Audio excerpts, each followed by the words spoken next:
Back. We're going to do some artwork.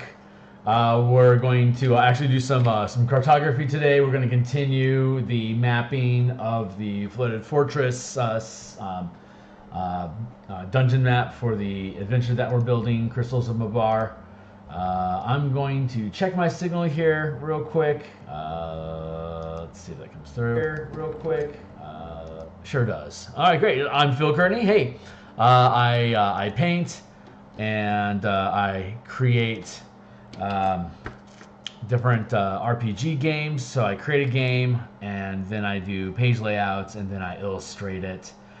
Yeah, and then I publish them on DMsGuild. You can check the link down below. There's a bunch of DMsGuild stuff that I've done involving creating 5-color mana for MTG games like Ravnica, Strixhaven, and Theros. I built a 5-color mana system that replaces the spell points from Dungeon Master's Guide. I actually use it in my Eberron setting that I run each week. But I mean, the point is that it's there as a proof of concept.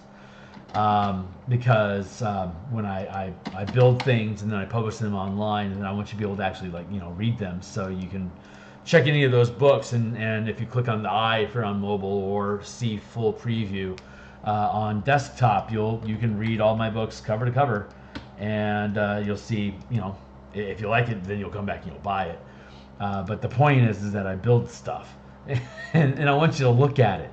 And I get plenty of sales. So I mean, if you dig the work, I appreciate the support as well. So that's I'm almost done with pressing. But okay, great. Now my Twitter's up and running now. So if you're still on Twitter, then certainly be welcome to jump aboard. I'm trying to get all my signals up and running on Discord here real quick. So give me a hot second there. I'm gonna have to set a clock here in a moment.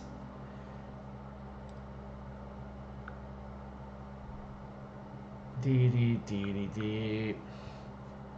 My girl's saying hi at me. Hey girl. Okay, great. So yeah, so we got the Twitter. We got the DMsGuild stuff. Like and subscribe. I have a Patreon. I think that's linked in there. So I mean, you can certainly show support there. But more than anything, I need subscribers and hours watched on YouTube for me to be able to get to a state of being monetized, so that I can just whether anyone buys the adventure or not, having support from ad revenue and stuff guarantees that just the process that we're doing here of producing it becomes productive, and that it's fun, and it's something that I can turn to as something I can sustain. So without further ado, let's get into it. Hey, if you like this book cover, let me know. This is the book cover, Crystals of Mabar. Yeah. One comment was to make the Eberron and the DMsGuild logo a little bit bigger. I'm on board with that. Going to shift this stuff to the back and then here. But yeah, let me know if you like the cover, or or if you don't. I need to hear that too. But I'm pretty confident it's a good cover. This again, I talk about this on previous streams, but this is about the size that it would appear on the dashboard when you're scrolling through the list of new items or adventures, specifically in Eberron. This would be the cover that you would see, and hopefully that's compelling enough for you to want to click in and find out some more. So what is some more? We're making maps, yo. So let's make some maps. We're going to continue with our groundwork details. We are currently working with a 3 pixel black brush. Boop. That allows us to fill in details and just little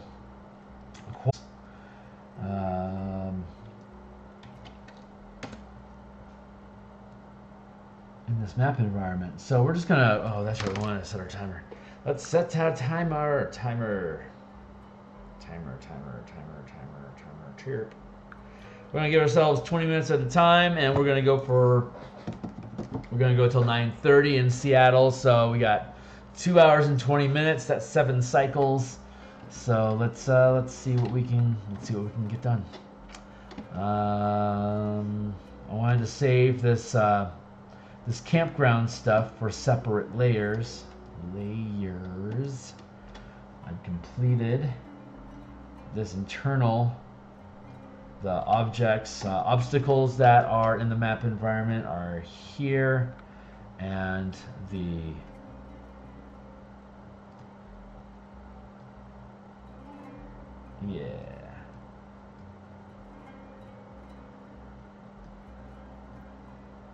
so here's the obstacles. Here is the internal damage to those obstacles as decoration. And this is the actual ground environment. So we already built, and you can see it, like I think it was in stream like around stream 12 or something. We built a bunch of tiling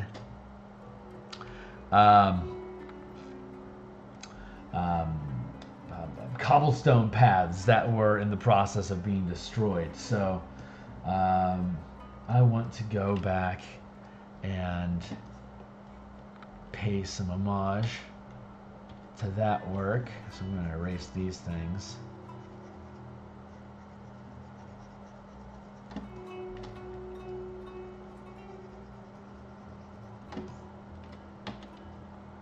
I'm going to come back in and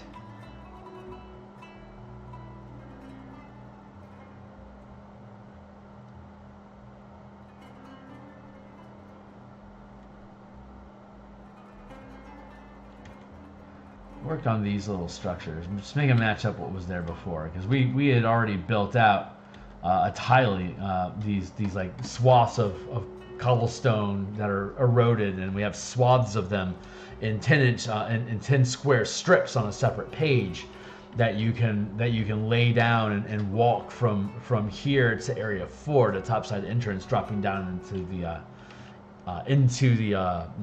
underground facility. If you don't find your way through here down into the drown tunnel, that can lead you to the underground facility as well. It's just an alternate path. There's three different paths that characters can take to get into.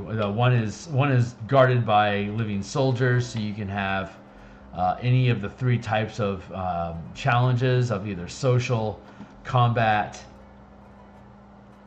or exploration, and exploration being, in this case, defined as basically like stealth, sneaking, avoiding being captured because you don't want to deal with them. That's I generally describe that as exploration pillar. I think folks would generally agree, because it's not combat, like you're specifically avoiding combat, and it's not social. You're specifically avoiding talking to them. So exploration seems to be the best, but I think if the shenanigans pillar ever got any real political support in the RPG community, I think we could all safely say that stealth is always the shenanigans pillar of play. But that's just me being snarky. Cobblestones. Right. Now we can put that up.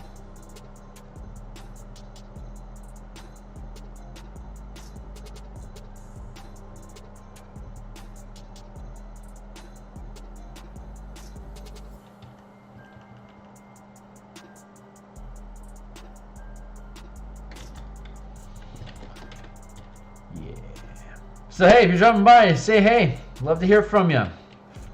I reckon if you're hanging out here and you're willing to endure, you're either somebody that's interested in cartography or Eberron, or potentially both.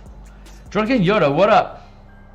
You do the lines with a pad or mouse. Oh, the grid? You mean this the square grid that I made?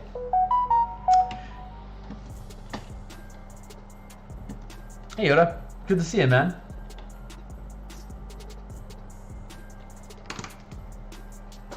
No, the map lines. Oh yeah, I did that all.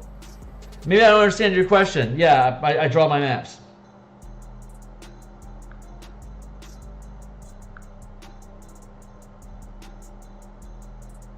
Hold on. I'm being distracted. Girls are distracting. The details, yeah. I did all this. I built the grid, and then I created the map. Then we role-played the map. Play tested the map, and once we were pretty good with that, now I'm going back through and doing all the specific details. So I had the rough originally, which was, yeah, I'll drop all these away. This is the rough map that we originally made that was good enough to play test with. And now that we have completed that, we're going back through production to make a cleaner copy of it. So yeah, that's what we're going to work on. I want to grab some water real quick, and we're going to deep dive into this. Hold on real quick.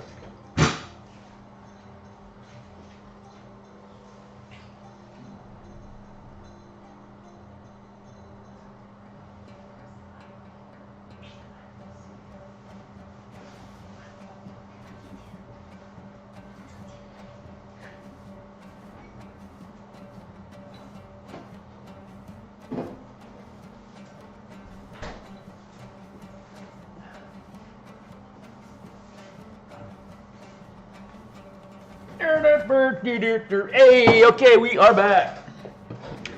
Yeah, so built the map, ran the encounters, did some different playtesting with different groups. It all ran solid. So there's an elevation changes that changes from where the surface of this dilapidated fort is. That you go through a block door. When you get through the door, there's 600 feet worth of tunnels. So we have to build little tunnel extensions that you can just like layer, you can just drop in either into the VTT as they keep going forward, or just like slide tile style at the tabletop if you're in meat space. But after a while, it's raining and it's flooding the tunnel because this is an open hole, and this is a giant drainage ditch that's developed because a hole here it's not, I don't have it present here so much, but this drains into this tunnel, and then all this water that's flooding into the tunnel eventually fills it. It only has a 20-foot ceiling, so at the very bottom of it here, it's 18 feet of the tunnel is flooded, but that eventually, over 160 some odd feet, mathematically and using triangles and stuff, that's just like a little puddle that you can step on. So you hit the water line, and that changes the environment for the players, and they don't know how bad it's going to get, or that there's undead in there, or that there's no easy magic solution to be able to solve it without them having to explore the environment a little bit. And there's a lot of different ways that they can do it, but when they hit that water line, it changes it changes the scope of the exploration for them. They're like by the time they get to here, and they're like looking at their knees, they're like, how far does this thing go? Well, the dwarf might be able to guess, but or somebody that took the first and the second plot hook and got a map of the place as part of the start of the adventure, they can flip to their map reference. It's like, oh Jesus Christ, this is another like 160 feet. We may be swimming underwater for a little bit. Do we really want to do this? And if this is just a lark for them to just tooling through here, because they're coming out of the mists. In the manifest zone out of the forest forest rots away, and then there's the manifest zone of undead and necrotic. The plane of Mabar in Eberron, it's like the realm of undeath and darkness. So it's gonna have a bad rep. But I need to drop the opacity on this a little bit more. So there's all this just like mustard gas that just hangs in the air and disintegrates the wildlife, or all the plant life. So they come to these there's light obscurement, so their visibility is limited. It gives them bonuses on stealth checks, so they can avoid enemies if they want, unless of course they're using a lantern or a light source. Then it just gets diffused into a giant fuzzball of light that makes you super obvious. So all the guards, they carry around lanterns with them so that they can see each other coming, and at a distance they can keep an eye on, where's their squad at, where's your buddy's squad at, to keep them safe against any undead that may crop up. But the downside, if the characters don't know this stuff, then there's giant beacons like, hey, who's that off in the third quadrant over there? It's like, no, we ain't got anybody scheduled over there. It's like, okay, click, click, let's go take them out. And that's how the characters can potentially first encounter the mercenaries that were hired to guard this place while the necromancers go down and take control of the scene. So yeah, we went through all that building those scenarios, and once we liked how it paced out, we built the map. So like same as the asteroid map that I'm doing for the conversion of Lives of Araxis into the Spelljammer command system that you were playtesting. And thanks again for that, by the way, for the playtesting. Very valuable. It's I hope so. It's fun. So I mean, I think I had maybe 14 some odd different players go through there overall, and the group consensus is we can't wait for it to be done. And so I am legitimately proud of that. But I use a lot of the old first edition dungeon crawl mentality of having like sequencing random encounters, and having a lot of mixture between puzzles and combat and potential social encounters that can be treated as different types, like social encounters to me are just different types of puzzles. So how to put it? Like I talk about the shenanigan pillar of play. So when I think about the pillars, and this has been evolving, but I don't think I've ever really been able to express it this way, is that I really think the social pillar is in D&D is in 5e is intended to be role playing, like character interaction and like story depth, and seeing how the scenes of the event and the theme of the encounter connects with the motives of the characters that are involved in the story part of it. Versus combat, which is, rolling hit dice on a map and stuff. And then exploration is not only sneaking and tripping traps and research, but it's also interrogations and bluffing and intimidating people and having interviews or interrogations, depending on the attitude. And maybe this is obvious to everyone else, but that's only really just connected, like in this past week or so, really, about what these pillars really are.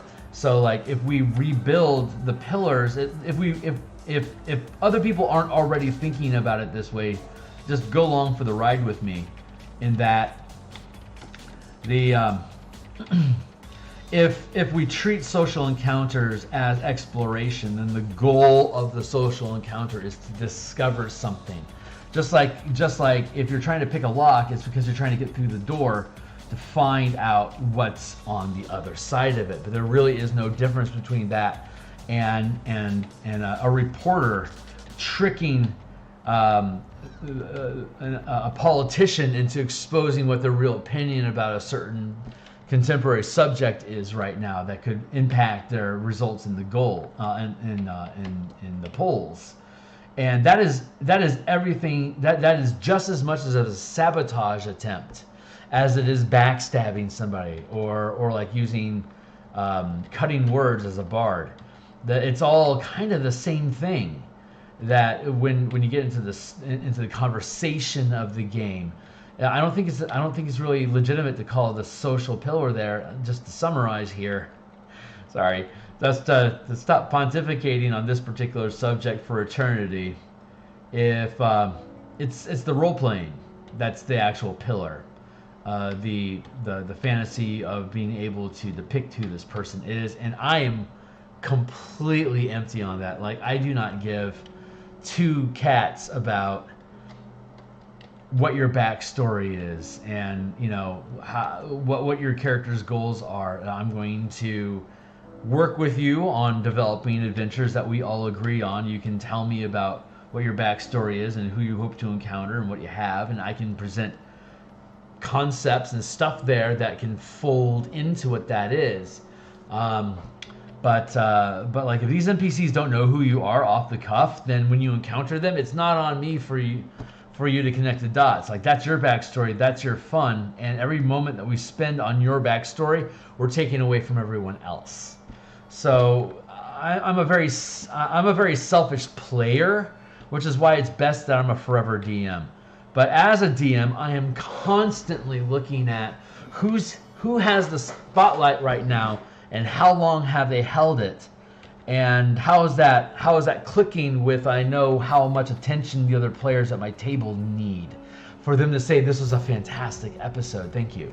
So I don't like backstories and role playing unless the whole team is building them together as a group project, and the theme of the campaign is dealing with this issue. I love that shit. Give me that all day. But I do not care about your emo background. Every moment you try to explain to the party why you had to fuck up our plan because it's what your character would do, is another moment of me inviting you to get the fuck out of my team. So, because you're playing for yourself, you're not playing for the table. DM's investing a crap ton of hours in putting scenarios and encounters and combat and challenges together for your characters, for you to decide that I want to sabotage all that because I think it's something cool. It's like, you know, that's cutthroat, and it's insensitive. And I was fortunate enough to begin gaming when I was 12, where that's just kind of what 12-year-olds were. They were insensitive jerks. So of course they brought that to your table. But the sting of social stigma from your teammates hurting you and telling you how much you suck for screwing up the adventure when you screw it up. And I would do that to other people as well. We crafted and basically bullied each other into becoming more teammates. Because I don't want this character to die, and I don't want you doing something stupid that's going to make it happen. So do we know what our objectives are in here? That kind of thing. So yeah, it's incredibly 1E. Very, very 1E. But there's still stories that come out of this.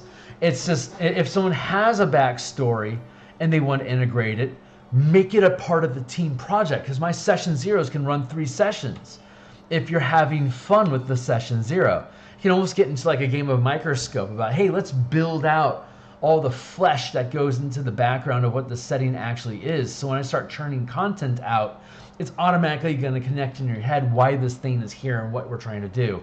And that makes your players actually feel like they're more part of the world. Like, my characters would know all this because they were born in that world, but the more you carve that world to be what your players want, the more they can actually own it emotionally, and they don't go away. That's how I can have 20 level campaigns click one after the other with different people in them. It's because I can bring to the table that consistency of, I have something relevant for you if you're willing to do the work and invest in helping make sure that this thing stays on task.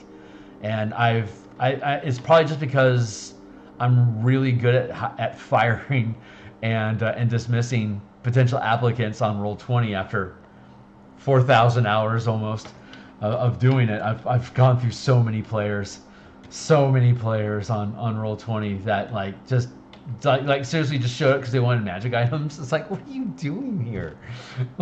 Why are you wasting everyone's time? I'm really talking smack right now to the multiverse, so hopefully this is jiving with what you call entertainment. But yeah, that's the way that I built this adventure is like what was it? Oasis of the White Palm. I'm actually using pieces of the buried temple map from the White Palm adventure. It's cool. It's got these neat teleporters in it, and a bunch of undead that are just free falling forever. But I filled it with I made it a beholder's lair. So it has a teleporter at the top and the bottom of this 300-foot shaft. And there's this in the actual adventure, there's this mummies that are free falling. So if you step off and you use it to get from one floor to another inside the dungeon, you may have to attack zombies in free fall. So I took components of that, but I made it a beholder's lair instead. So the beholder can be anywhere in the tunnel, and as long as you're within reach, he can shoot at you, whether you're quote unquote above or below him, depending on where you're at with the teleporter. So that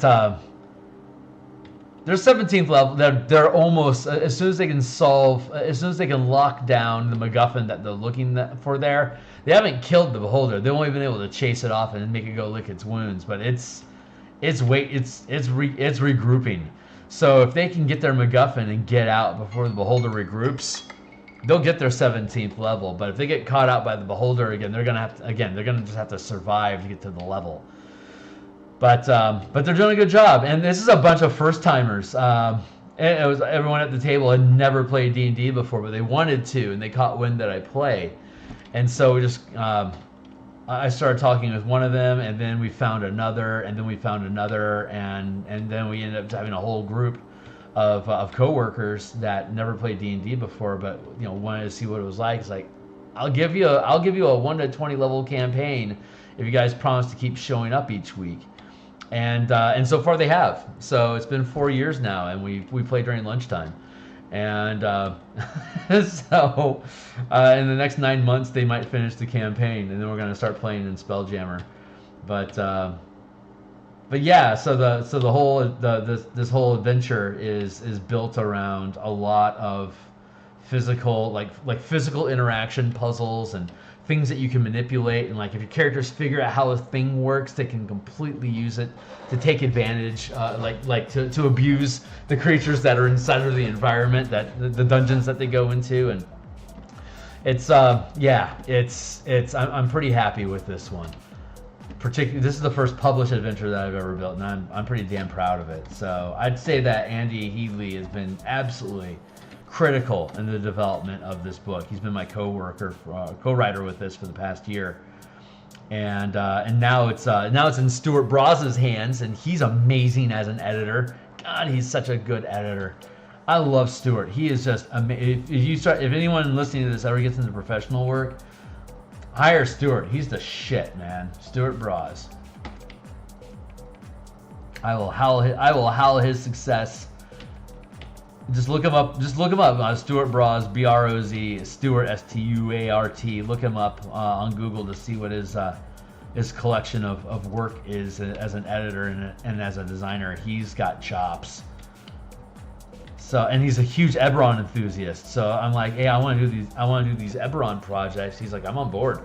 And god damn, I think he's the strongest guy on our team. I really do. No insult to Andy. He's excellent. He's written, I think, like 9 adventures so far, and obviously I can paint and like do maps and stuff. But God, Stuart is just sharp. He is just sharp. My issue is getting good narrative players. Most I meet are gamers who see D&D as something to beat. Oh yeah, that's just. I'm guessing you aren't playing with people that have been playing for 5 or more years, because I guess you can stay that way for any period of time. But I feel like that's a thing that people grow out of, that competitive, that optimizer competition, trying to outsmart the DM sort of thing. Like any DM that's volunteering, like forever DMs, you want a forever DM. Any player out there that's trying to consider their next move, find a forever DM. Because they like the change, they like the challenge, and they like the engagement that comes from players. But like new players don't necessarily maybe know how that works. Like I think new players are either feel like they're trying to compete with the DM, or that they don't know how to tell their story. Like they don't know how to make their story build other people up. So like. The more of a backstory you have, and the more you want to integrate your story, your plot line into the goings on of what's happening in the actual adventure, the more you make the time you spend on your story, the more you make it about other players and get them into it with you, the more they're going to actively look for opportunities for you to open up that gate to have them be included in your fun. Like if you got a table of like 5, I'm not talking at you, Yoda. I'm just rambling in general. That's just something on my mind. So it's not like I'm trying to teach you nothing. But for anyone else that might be stumbling in from Keith Baker's Discord channel to check out what this adventure stuff is all about, a lot of the folks out there now that are new don't haven't had the opportunity to endure pain long enough in a brutal teen campaign to learn good social norms about, if you have a backstory, don't make it about you. Make your backstory about the rest of your team. And that's like a really mature approach to group dynamics, and it takes a lot of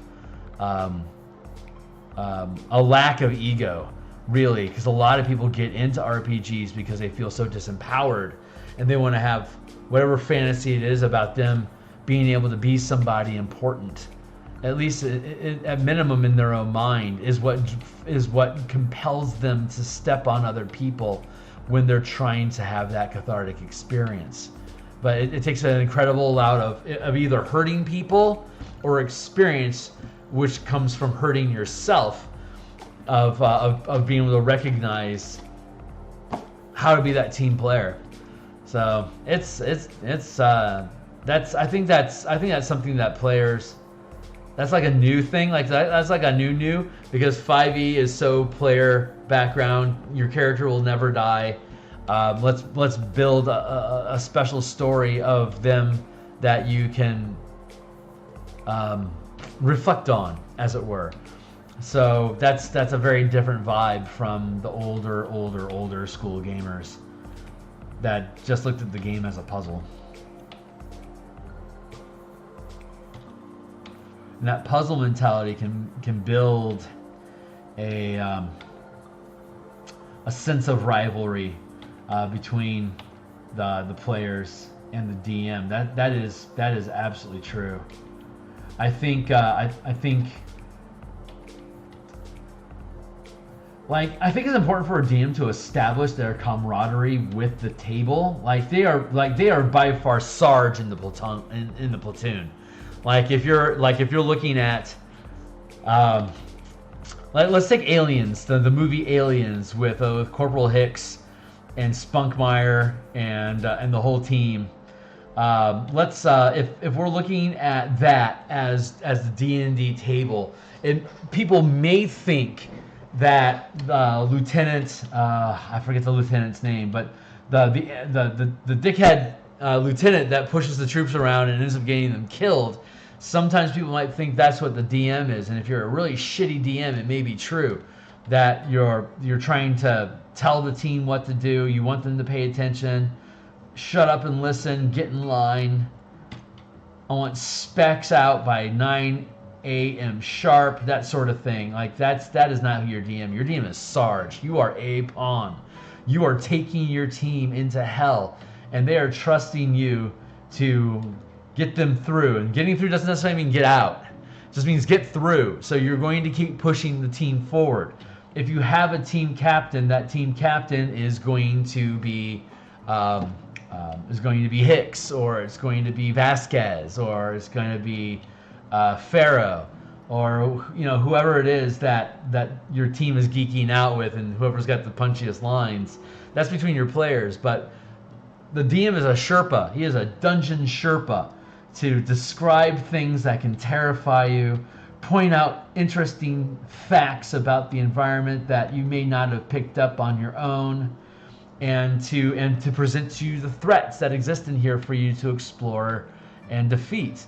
And a good table has a DM that is excited about how the team, not if the team is going to beat this, how cool am I to slow these guys' rolls. I create this challenge because I want to see how they tackle it. What is the team going to do to win this encounter? So when I'm building this thing, I'm trying to think of a number of different ways, different modes of skill, magic, or combat that they can be going through to be able to get access to things more easily or faster or with more resources than I anticipated initially that they would have. So I build tough challenges because the world is providing you with opportunities to pick up resources to make those challenges better. And there's a floating time period here, so you can make it as much of a priority or as little of a priority in when will this ritual be completed that will destroy the world. how long is that going to take? The DM can decide that depending on how many sessions he wants to spend here and how often the team has to retreat from the threat. You can pace it out that way. So when I asked the party, I was invited once, what role were they missing and what was the story so far? And they stared at me and one said, you just said do you. You just do you. Oh man, that's rough. Yeah, so those guys got to all be green, which is why D&D is such a great social, like, you can't really, I mean, you can learn the mechanics of D&D on YouTube. You can get all those statistics stuff locked down. You can figure out how to show up to a table with a character, but it's the table that's going to teach you how to play. It's the culture that they infuse into you, the problem-solving process, the pecking order of who gets to say what when that the team is deciding on. And when you have a team that works well together, that has a lot of respect for each other, they're looking to rebuild the team and the goals of the team to match what the capabilities of the characters are, which hopefully is going to coincide with whatever story it is that they decided, however much story they decided to go with in building the character. Hopefully the mechanics of their character is going to lean into those aesthetics. So a good team is willing to recognize where the different players are in the group, where they're at, and voluntarily rebuild their own character to make it mesh better, whether it's the class that they're playing, the race that they have, the magic items that they want, the spells that they choose, or the backstory that they have. Like a great session 0 is, so what kind of a game do you guys want? And at the end of it, you guys have like this cohesive story with an objective and even some enemies and some obstacles and even maybe like some immediate goals that you have that you can build resources with. Like that's a great session 0. Like I have a map now to build things out, and for the first few sessions, we can just do light, fair shenanigans. Like at first, like if you're gonna do a 1 to 20 campaign, I don't really get you into combat until level 3.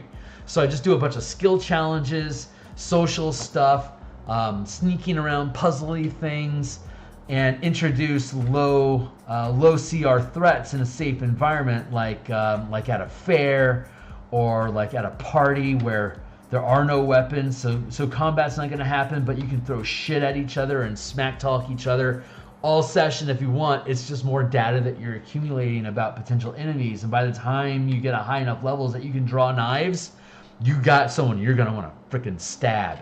So that's a fun game, but you can get there by having your team start working in session 0 about, hey, what are we trying to do together as a team, and what can we do to, what's a good environment we can drop them into, and that allows me as a DM to start building things. But most people have only been playing for a couple years, so it's real. I don't know how fast gamers are evolving these days, but back in my day, it was slow as dirt. So, but we were all isolated. Like we didn't get data unless it came from like Dragon Magazine, or we had a game shop nearby that hosted a game that we could consistently show up to and learn from the veterans. If there was a consistent game table. When I was growing up, I learned D&D because my folks grabbed a bunch of books from a garage sale and just gave them to me for my birthday. Like, you like fantasy stuff, so here you go. But I never had anyone teach me. I had to. I played pretty much solo from 12 to 14. Like I would buy all the solo adventures, like the Forgotten Realms solo adventures, like with a little transformer red strip that would let you decipher what's like the text underneath it to take you from one page to another, and like it had a little map that you couldn't see what was on the map until you'd move the little scanner thing. So, oh crap, there's a goblin.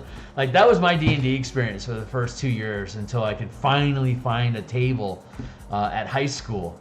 So I was my own DM forever, and I was really good about just making up stories. You were a child of the giant in the playground. Oh yeah, Giants in the Playgrounds forums and the class guides published there. Me too. When 3E became common online, G-Tips is where I was at all the time, man. Plus I liked the Order of the Stick. That was probably the best fantasy comic out during that time period. Oots is just funny, and it was so tropey with 3E. It was just very much an insider comic. It was fun. But yeah, man, those forums were like all about optimization. I checked there all the time on stuff. I recruited play-by posts out of GITPS.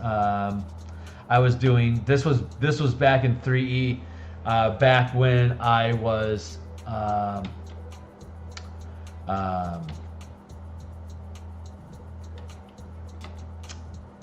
what was I doing?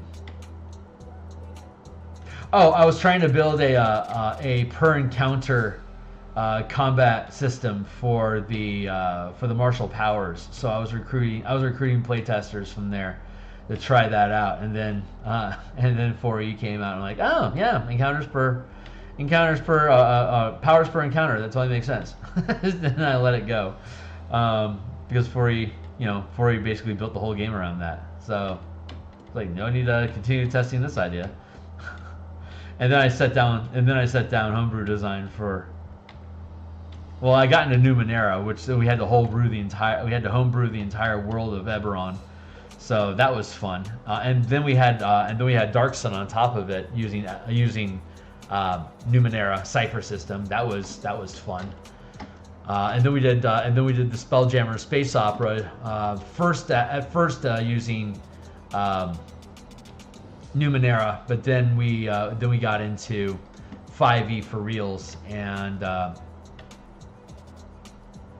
and then we started just straight no multi-classing, no feats, just bare bones minimum.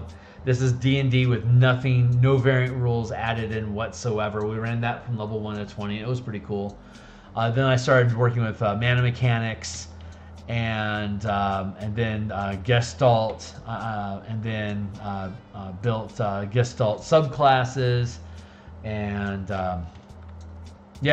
pretty much just took it from there. And then I got into color mana, and then so all my campaigns became playtesting for the color mana mechanics, and that all turned out really well.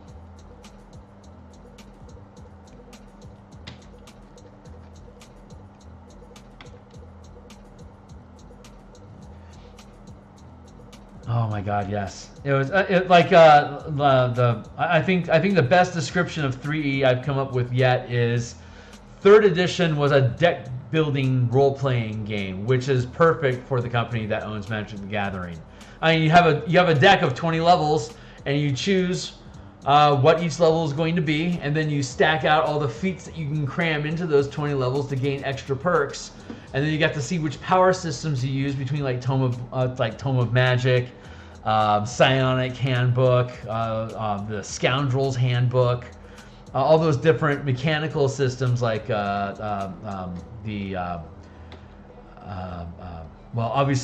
Tome of Nine Bloods, the Book of Nine Swords, was obviously mechanics to been into, but also Incarnum. I loved Incarnum, and I love Vestiges from Tome of Magic.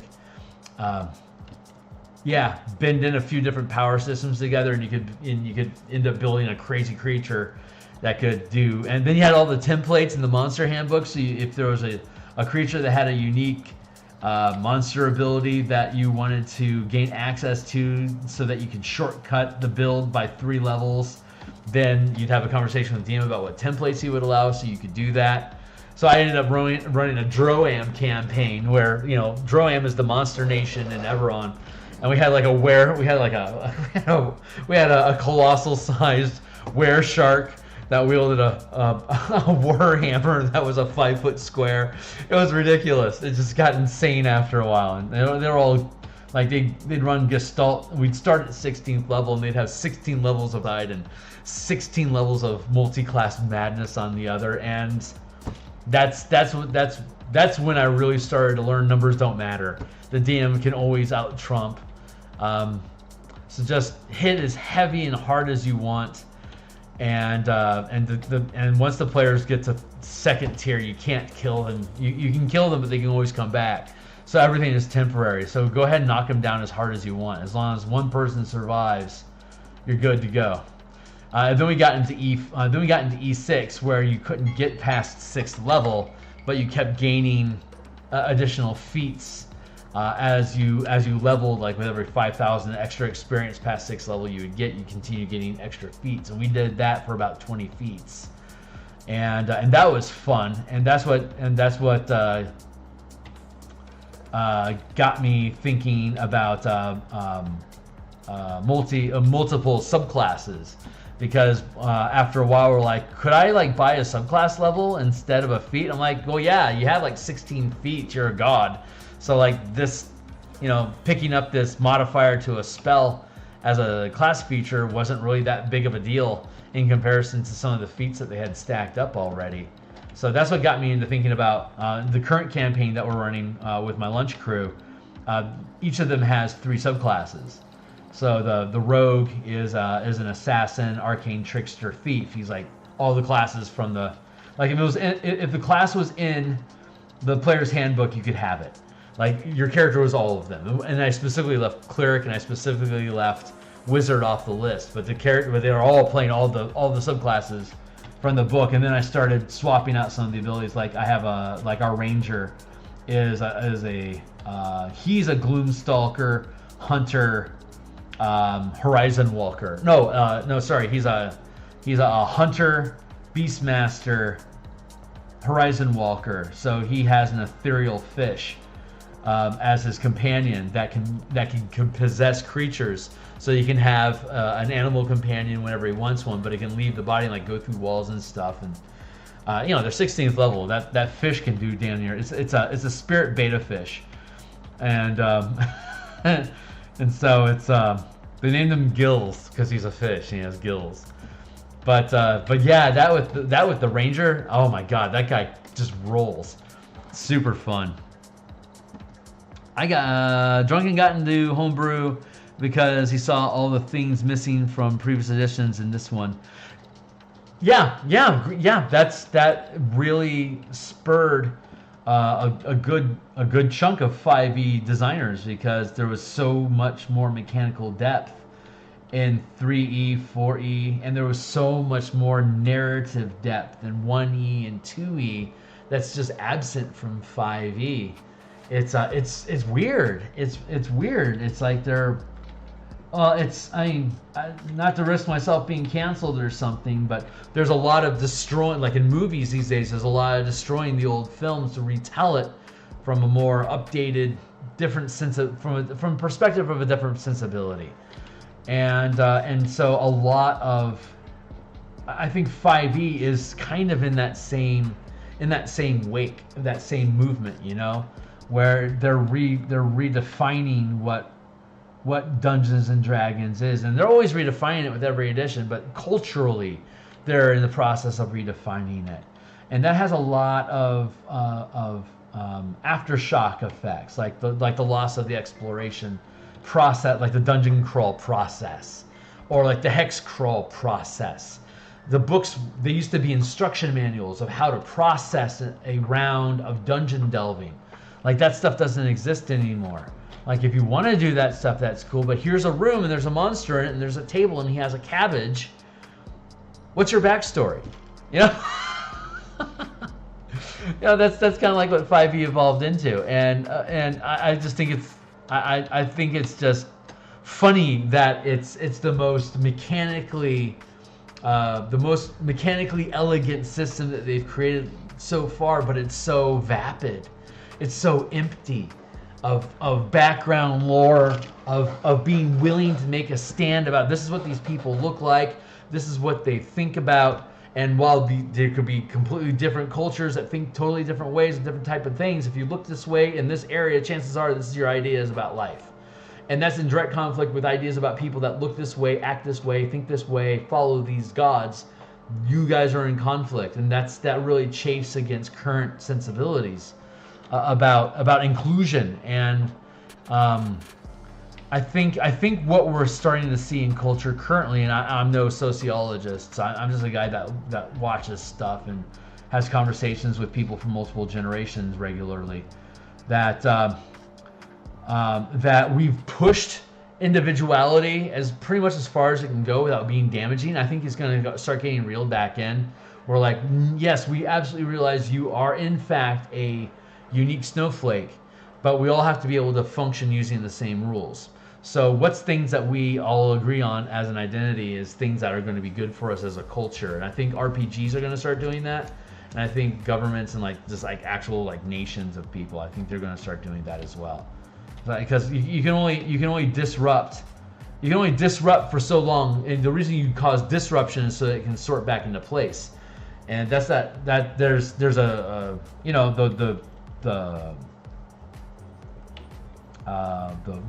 the World Leader Forum has their ideas about how to consolidate property and the concept of ownership in society in the next 15 years. And then there's very free thinkers where my individual self is completely different in its own spectrum from anyone else, and that deserves acknowledgement. So there's like two different type of worldviews that are in conflict, and then you have like feminism, which is like the patriarchy's been in charge too long. It's now time for women to be the patriarchy instead, and like that's a very hostile approach to it. But when that evens out, it's like, oh yeah, we should actually all kind of just respect each other a lot. And like, it's cool that you don't need to own stuff, but like one guy shouldn't own all of it. Like if no one's going to own something, no one should own anything, sort of approach to stuff that I think is actually possible to shake out. Again, I'm no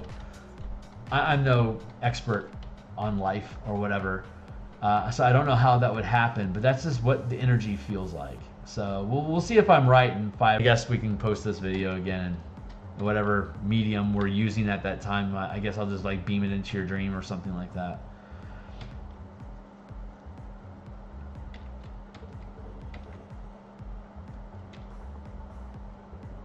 But you can. I think everyone can feel change. And groups that have it good now, when they sense change, they get scared because all they can do is lose something. If something changes, all they're going to lose is profit. So those that have are always scared of change, while those that have nothing are always excited about change. But it never goes as far as those that have nothing want, and it never takes away so much from those that have that that the paradigm is completely destroyed and rebuilt. It still feels the same. Typically, it's just going to be a change of hands. So I don't expect to be on top of any wheel. So I'm just kind of calling the ball as somebody that's somewhere mid-spoke, you know? Like, I'll never be the cutting edge except for, like, maybe D&D design. So, I mean, hey, cheers. Right on, Yoda. Man, I'm glad you're around, dude. Thanks for showing up. I appreciate it. Good luck, my man.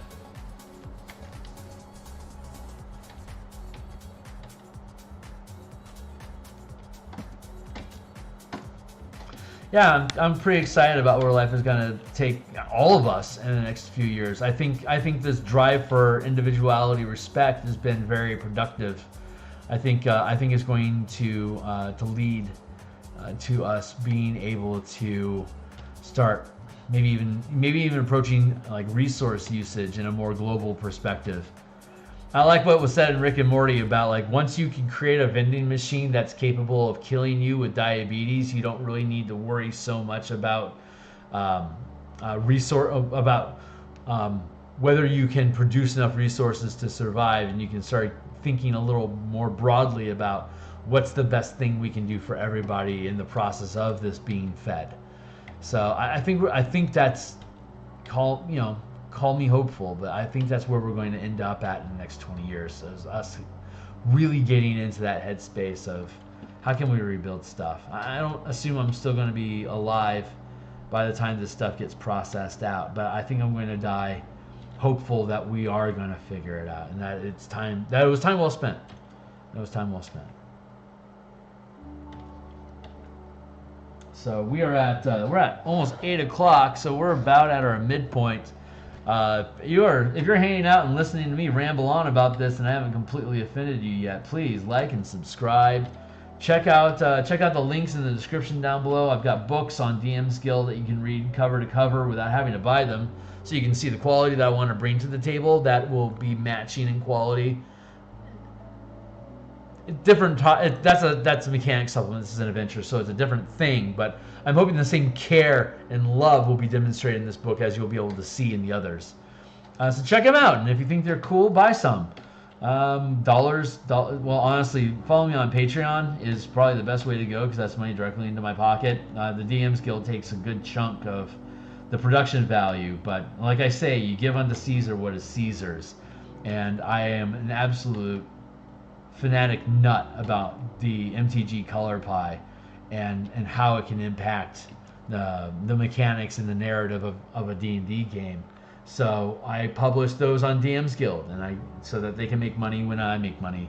Maybe if I eventually make enough money with these things, Wizards of the Coast will realize there's actually an audience for Color Man, and they'll figure it out, or maybe they'll hire me to figure it out. Because every time they say, "Hey, we're hiring," I send them like, "Hey, here's all the books I've built since you last hired.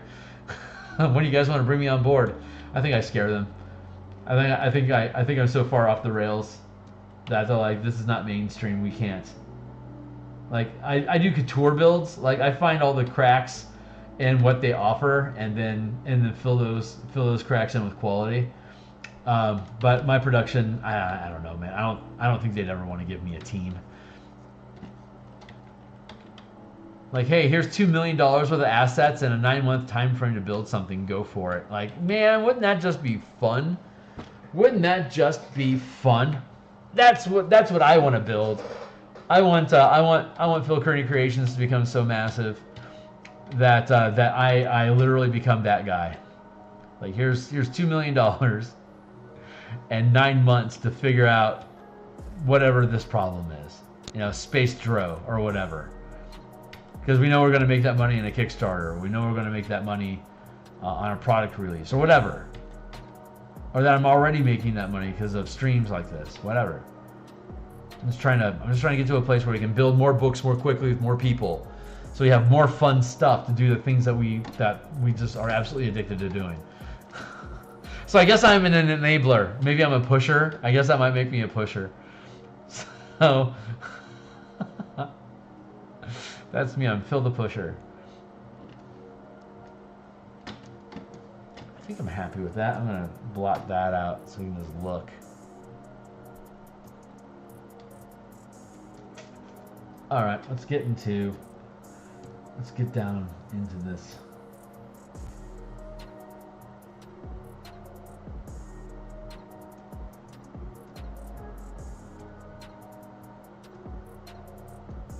I'm going to build a new set here.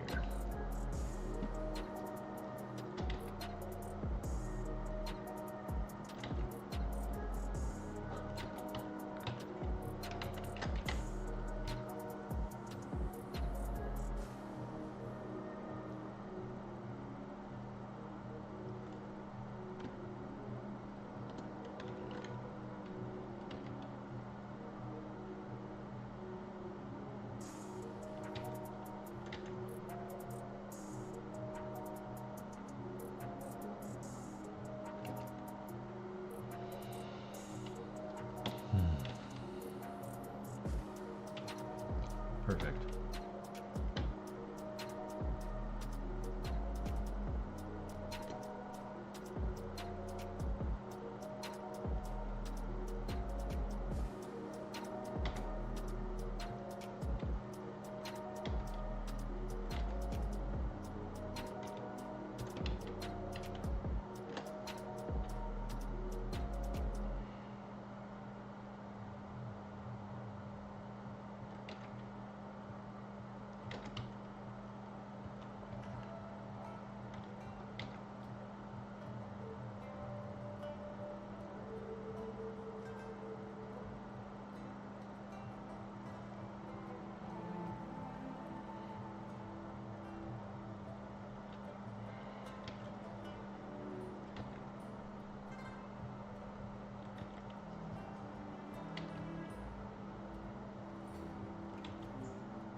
These are, I'm using the 4-pixel brush, so these are structural. These are stone blocks.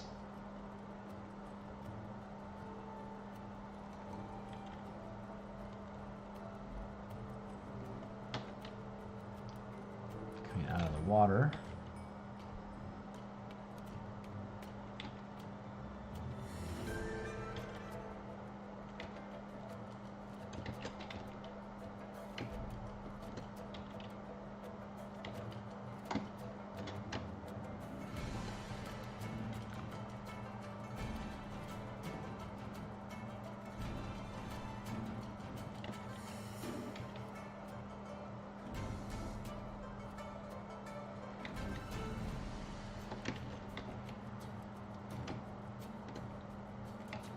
Man, I love mapping. Map, map, map, map for days. Map, map, map, map everywhere. Map, map, map days. Map, map everywhere. Map, map, map, map, map. Map, map, map, map, map.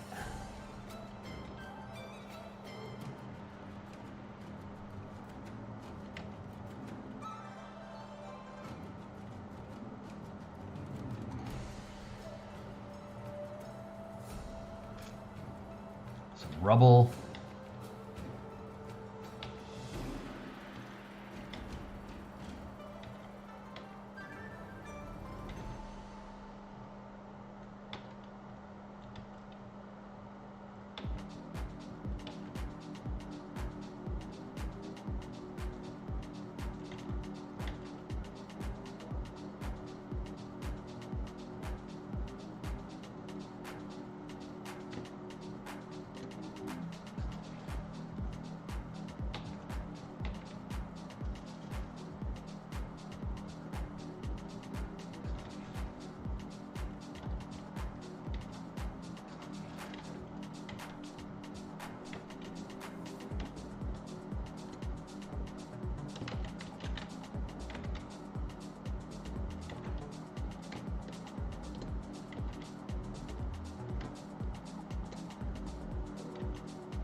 There we go.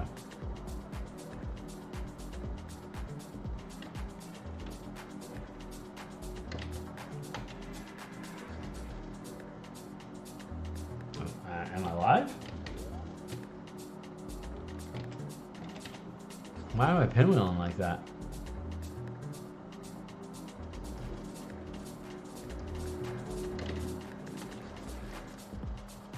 Cool.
Hey, timely timer.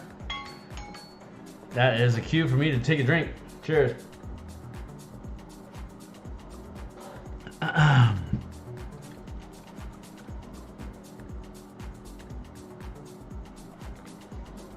Cheers to Jolly Rancher. Thanks a lot, man.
That's a really weird angle for me. I want to take a moment here to build a muscle memory on that one. Take a break.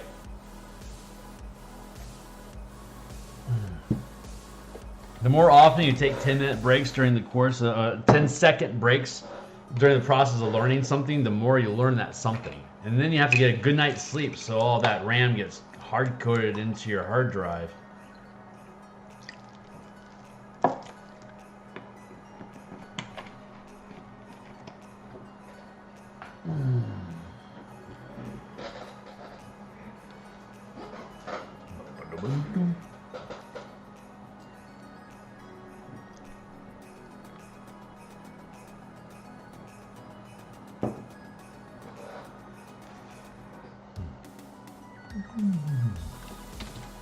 So we'll use the 2 pixel for the watermarks.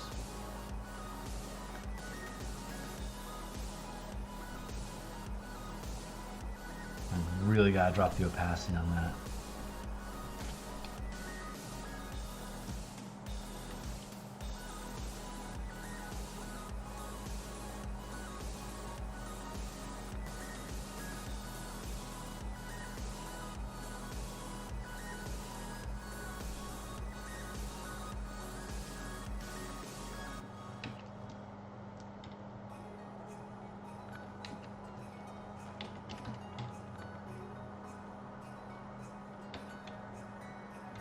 There are some changes some revisions, some mechanical revisions that absolutely need to be made for the combat and the Spelljammer combat and exploration book that we've been working on, which is just infuriating me because, well, because of hubris.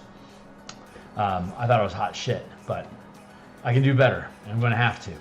But beyond that, I'm just so loving doing maps for space that I don't want to stop. I set a personal goal of having these text revisions done by Saturday, and I can already tell I'm struggling to get it done.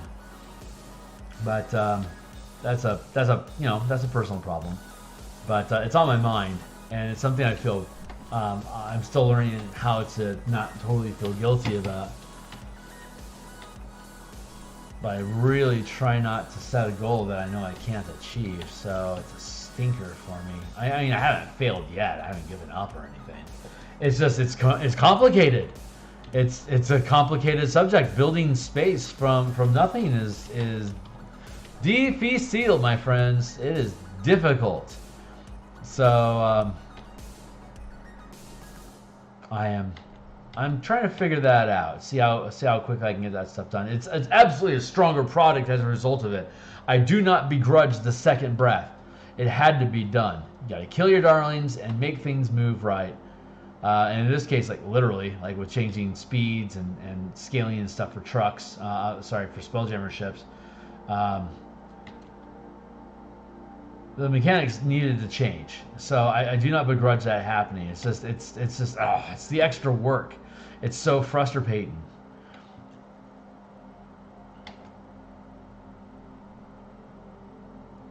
When I wrote the 5-color mana spell point variant rules, I had to rewrite that entire book after my editor was like, "There's no way this is working, dude.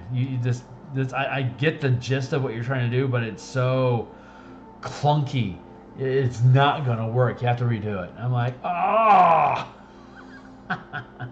So that was nasty. This Spelljammer book is nowhere near that level of pain, but it reminds me of it. Like anytime I have to rewrite anything, it's a major pain memory for me. Which is, I think, why I move so slowly now when I produce things. It's like I really just want to make sure the thing is good.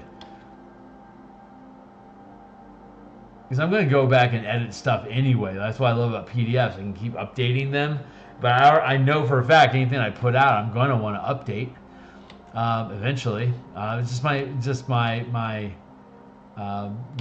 tastes change over time. So that alone is reason why you can go back and update products, because you're looking at it differently. And I like that. I like that a lot. I like that a lot more than a book, where you're pretty much like, you can do this right the first time and never change it, and then you can print it. I'm like, ugh. Oh, I've been in enough printed books already as an artist that I have no ego attached to having a published book. Like, to me, they're more problems than they're worth. Like, not a lot of new brewers and a lot of new people that are coming up that have never had their own published book. It's I get it. There's a definite sense of pride and accomplishment. Like, this is a physical thing that people put money into, but I've been selling stock art for so long, and that's just a digital product that it's just PDFs are as good as gold to me, dude. But everyone has to go through their own evolution. I can't poo-poo on somebody. I had the most interesting conversation once when I was 22. I was working in a kitchen and I was hanging out, smoking a cigarette with this new dishwasher, and the new dishwasher was like 17, and he was going on about how cool he thought the Devilman cartoon, the anime called Devilman, how cool that was. And I just shat all over it and shat all over him, because my taste in anime had evolved to a point where I was getting snobby about it. And this kid was like really being real with me. He's like, I'm new. Everything seems cool to me, man.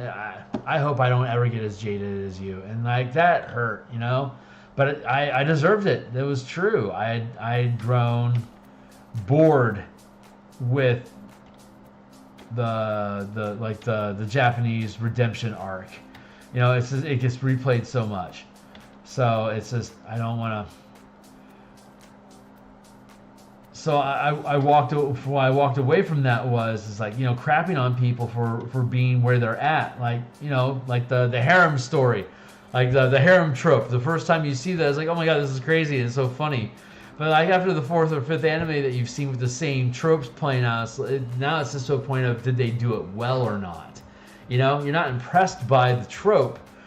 You're just impressed by a writer that can do it well, which is where satirical and deconstruction started, because everyone's so jaded about being oversaturated in media with storytelling options that just don't really seem to matter. A lot of apathy grew out of the 90s in that sense. But I I can't crap on people anymore for being where they're at, because it's where they're at, and where they're at is where I was. It's not like I'm better than you because I showed up earlier. I'm gonna have to check out sooner too.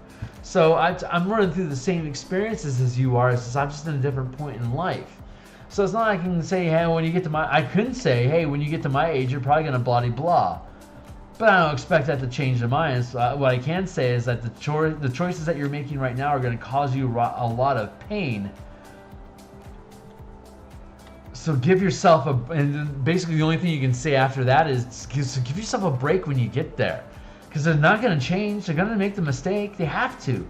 You have to fuck up to evolve. It's part of being alive. You have to screw up.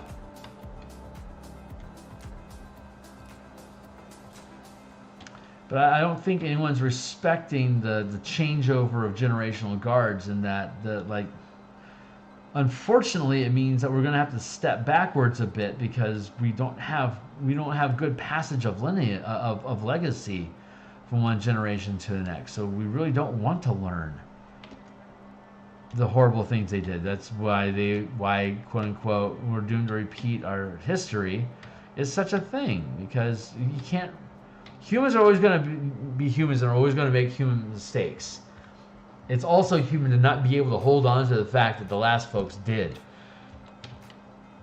Which is why the internet's so amazing. In one sense, it's freezing culture, but at the same time, it's kind of like the internet is creating this group thought of, we really shouldn't move on from this place until we can figure out how to work together right, and we're still trying to figure out what that means. So we're just kind of stuck. You know, we don't have any new stories.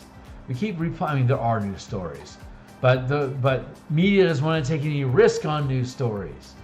They want to stick to what they know worked before. But what worked before doesn't work anymore, because everyone is too aware now of what had worked before. So everyone is tired of it. So old, reliable retelling of old stories is becoming less and less fulfilling. And the new generation always wants their own story to tell, but they don't know what that story is yet. Like redoing Snow White, like Disney redoing Snow White is basically Disney saying we don't know our own identity well enough to have an original story that will allow us to continue respecting where we were as a people when the story was originally told. How it was adapted is just us saying we don't have a story anymore.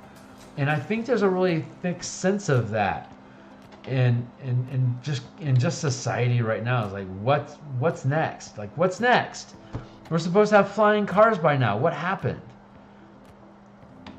And I know that I'm almost 50 years old and I sound like I'm a ranting old man talking about the ways it was, but I really believe in where this once this generation figures out where they are, it's going to be an amazing 20, 30 years. It's going to be some cool stuff that happens. I think we're going to see things that we've never seen before. I'm hoping we're going to see stories told in ways that we've never seen them told before. And not just like meaning that we're going to redo an old story, but like have something new to say. Like have a new way of approaching human experiences. Just have a new take on it, just to be able to say it differently. Like there's always somebody that's coming out with a new song that's amazing to listen to. It's like, why didn't this combination of sounds exist until now? It feels so right. And like that's kind of the beauty of evolution. Like you can always find a new permutation of something that just feels right. And I don't think we've had an opportunity to feel that in a while now, and I think we're overdue, and I think it's going to come around. I think that's why there's so much unrest right now. We're creatively stifled. We want to breathe new magic into our world. We don't know how. Everything's so monitored and so locked down. Where's the fringe? Where's the mystery? Like the number of UFO abductions has dropped to zero since cell phones.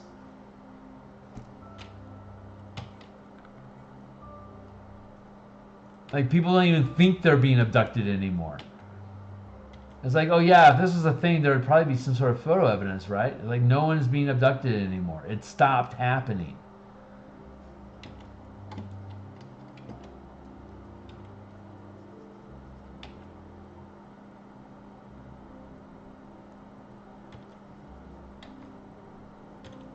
Because the amount of witness and accountability that can be infused into society right now is massive, and we don't know how to keep our secrets anymore. You have to have secrets to tell your story, and we don't know how. Everything has to be upfront and immediate, and there's no growth. It's because we're not growing. It's fascinating. I love it. Because we're gonna figure it out. And when we figure it out, we're gonna be so pent up and stressed out over it, we're just gonna slingshot into just the miraculous. It's gonna be amazing. I just hope to hang on long enough to see the slingshot.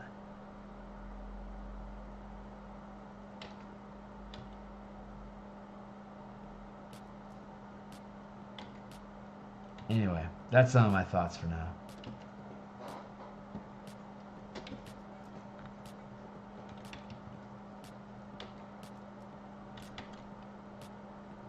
But I am an optimist. I am an eternal optimist.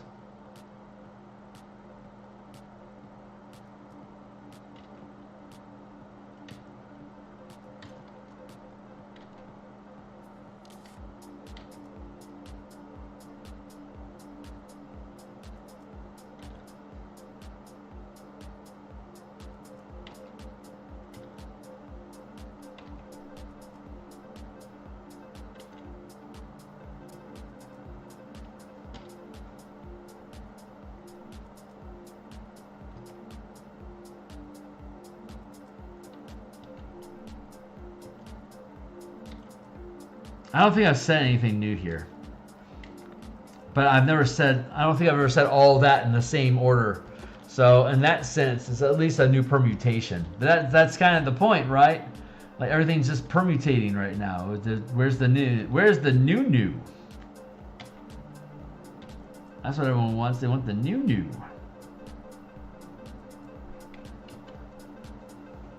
But we don't know where it comes from. We don't know how to get it.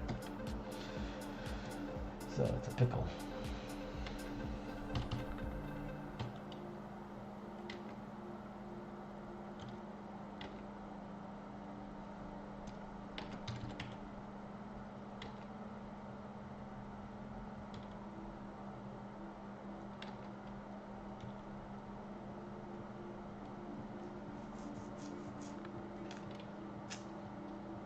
Very good, very good, very good.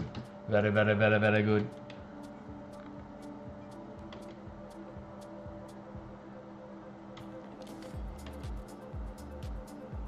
I love mapping debris. I don't know what it is. Oh no, I have done professional maps before. That's right. Adventures in Chronomancy has four time-themed adventures time-themed encounters that I created and built maps for.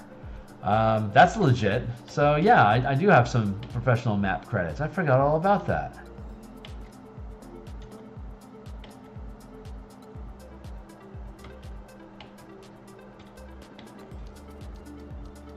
Adventures in Chronomancy was actually my first DMsGuild gig. I got hired by Ryan Linger, and boy, he's a great guy.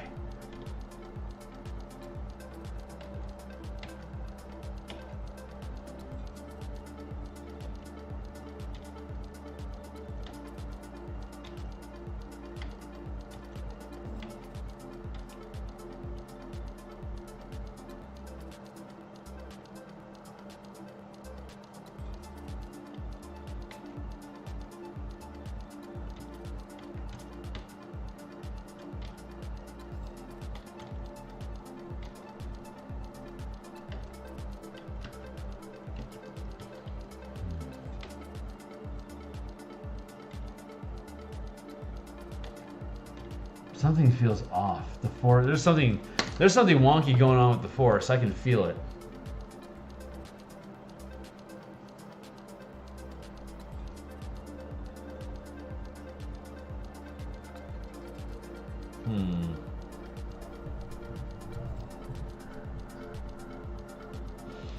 I'm gonna hit save.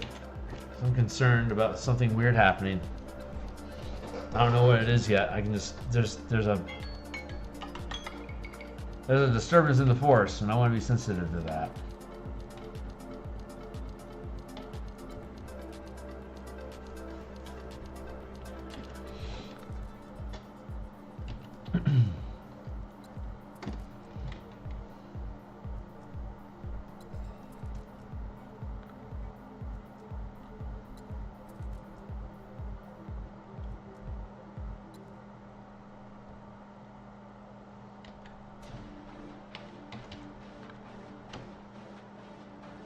Three pixels.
We're making ladders, yo.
There we go.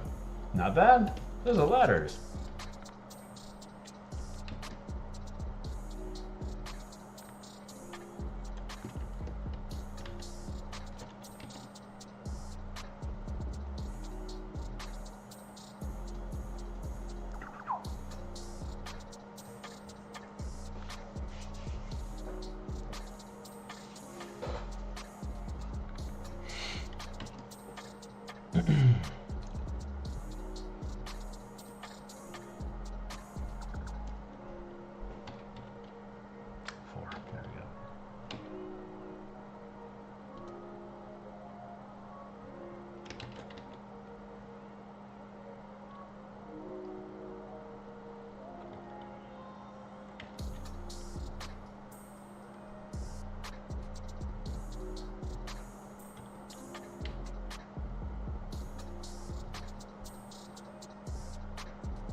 No complaint there, man.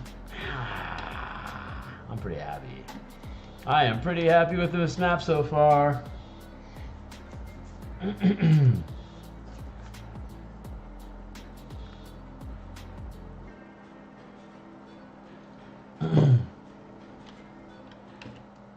My brain is absolutely crushing me. I don't know why.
Cha-da-cha-da-cha-da-cha.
Yeah, so this is this leads to the tunnel here, as well as this here leads to the tunnel over this way. So there's two paths to get into the tunnel directly from this sunken, from this flooded fortress. But there's undead that are coming up from here. This flooded area is a direct path that leads you to the manifest zone nexus point where all the undead is popping out from. So they have pretty much a clean shot to come through here up to this tunnel, and they hit the door here, so they won't come out that. But then they found they clawed their way out because ghouls like to claw at stuff. They clawed their way out here, and this area has been filling up with undead, and the camp is here. So the characters can get the undead horde can ambush anytime while the characters are down here, while they're here talking to the guards. Maybe they start a fight with the guards.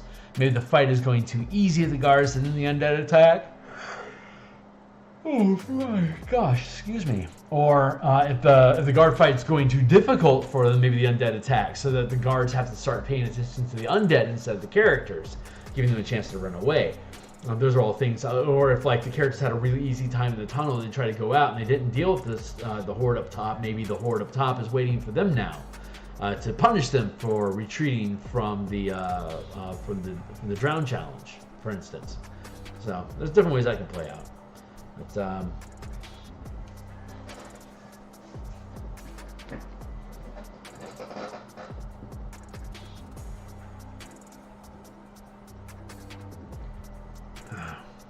I can feel my body wants another hit of dopamine.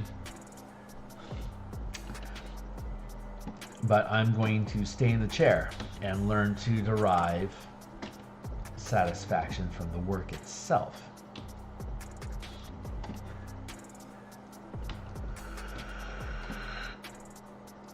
I'm sure I'm tired though. My body wants a rush to keep moving. I'm probably gonna stop at 9, maybe the next half hour.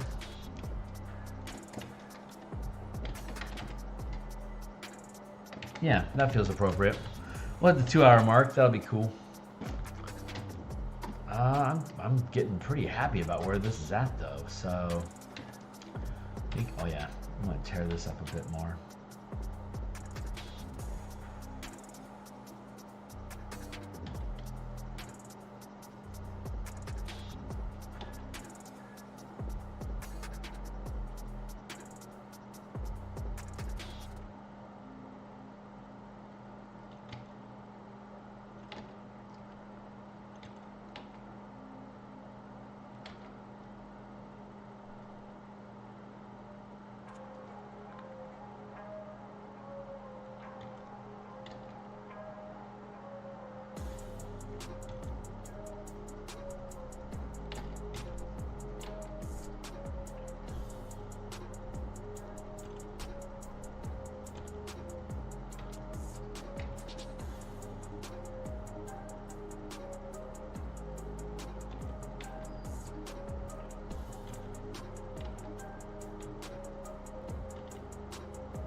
Oops, I need to.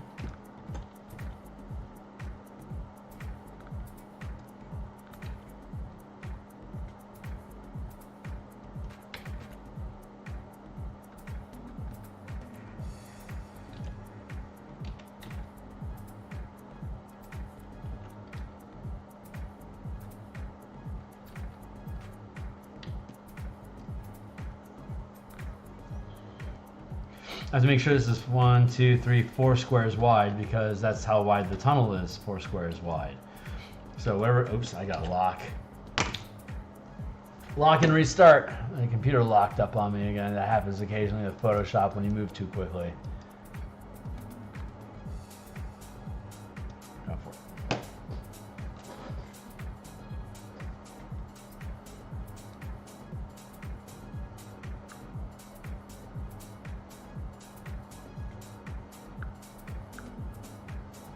There, 20 minutes left. That's what I've got for tonight. I am pleased with our progress so far, my friends. We are coming along very, very nicely.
There's absolutely nothing to prevent the characters from just stumbling into that section right there.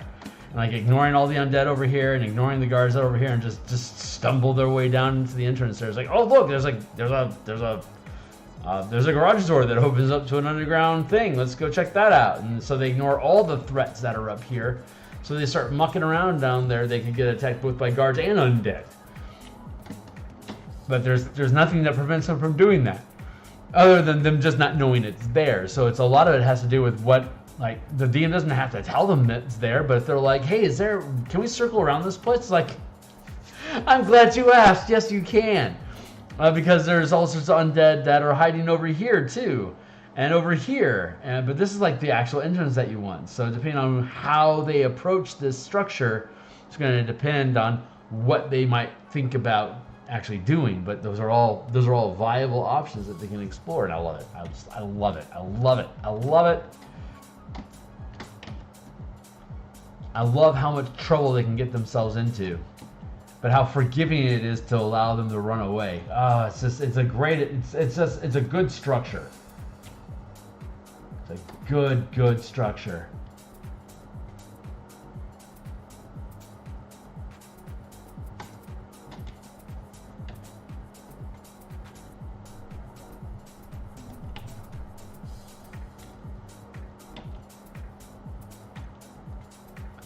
Upstairs puppy has the rips.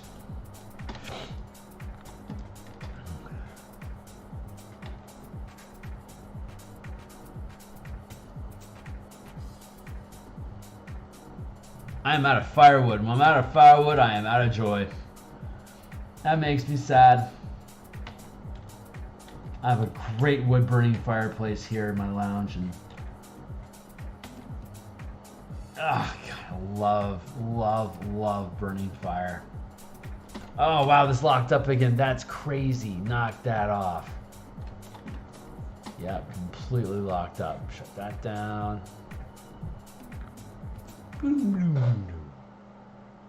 Welcome back.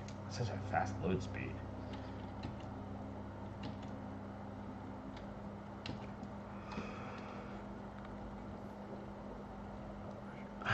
I might not need anything more than that. I should have some more flex planes over here.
go. Pretty good.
Boy, oh boy.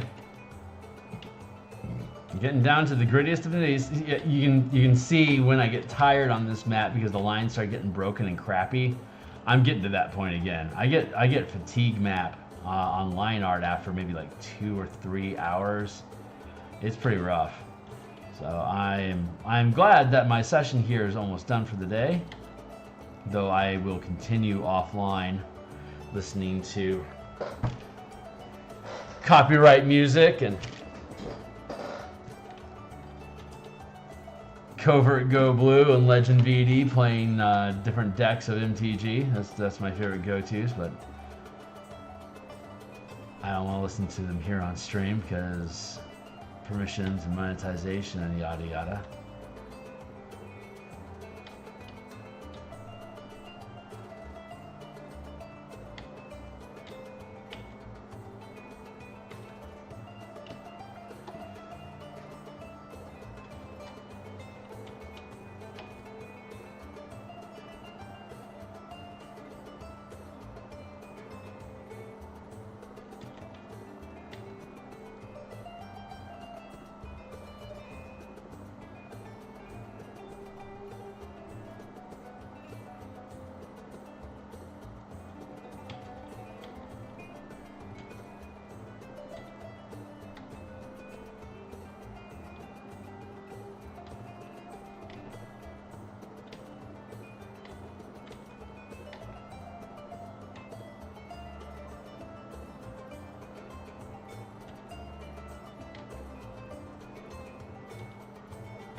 Yeah.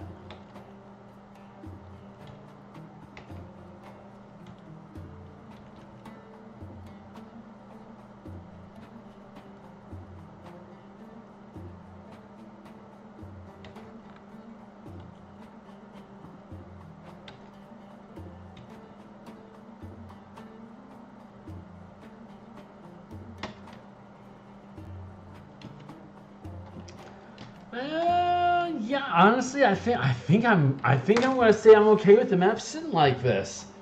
So when we come back to this map next time, we are going to build camping assets, and we'll drop down to a 2 pixel for even more specific, precise details further in, like on the structure here, and in the cracks down in here, and in the water. Yeah, we're gonna drop down to 2 pixels next and build the camping assets, the cart, a couple other different pieces. Like one of the playtest teams took a cart and they pushed it down this ramp, and they then floated down the water corridor so that it sat here, and so they could hand crawl their way up along the water to get to the ceiling grate. And popped that in, and they climbed up. that was awesome. I did not anticipate that, but there's a supply wagon that's situated right here. So they got the when the undead attacked, they took that as a cue to grab the cart, walk it over, and then push it down. It was cool. It was cool. So I'm going to go ahead and I think I'm cutting stream here. Where are we at? We're at we're at less than a minute. We're at 2 hour mark. And we only have 3 minutes left on our timer anyway, so I think this has been fantastic. Once we get done with those nibbly little bits, we can pick this up and drop it over into the extended tunnel area. Maybe we'll just do the extended tunnel area next time. I'm not sure. I want to do more detail work, I think. So we're going to do that. But this was a fairly intense piece to work on, so it's no wonder I'm burned out. But man, I'm looking forward to coming back and working on this some more with you guys. So like and subscribe. I don't know if I'm going to be around tomorrow. I'll be on tomorrow morning for more asteroid belt asset production for the Spelljammer combat and exploration supplement that we're building, also for the DMsGuild. And then Tuesday lunch, I think I have to myself. And then I'll be offline Tuesday night, so I'll be back on Wednesday morning, and then Thursday morning, and then Thursday evening as well, and then and then Saturday afternoon again as well. So Friday morning too. Oh my God, I'm so happy to have my Friday morning routines back. So or my weekday morning art routines back, because I got a lot of assets to produce, and I'm looking forward to getting these things built. So I will see you guys tomorrow morning. It's going to be 9 a.m. Eastern time, 6 a.m. here in Seattle-ish, maybe 6:30. It might be 6 to 6:30, somewhere inside that zone. But we'll go till 8, then I'll do my day job, and then I'll catch you guys the following morning. So I'm taking off. Thanks a lot for being here. Like, subscribe, check out my books, follow me on Twitter so you know I'm shouting out. And I hope you have a great day. See you on the other side.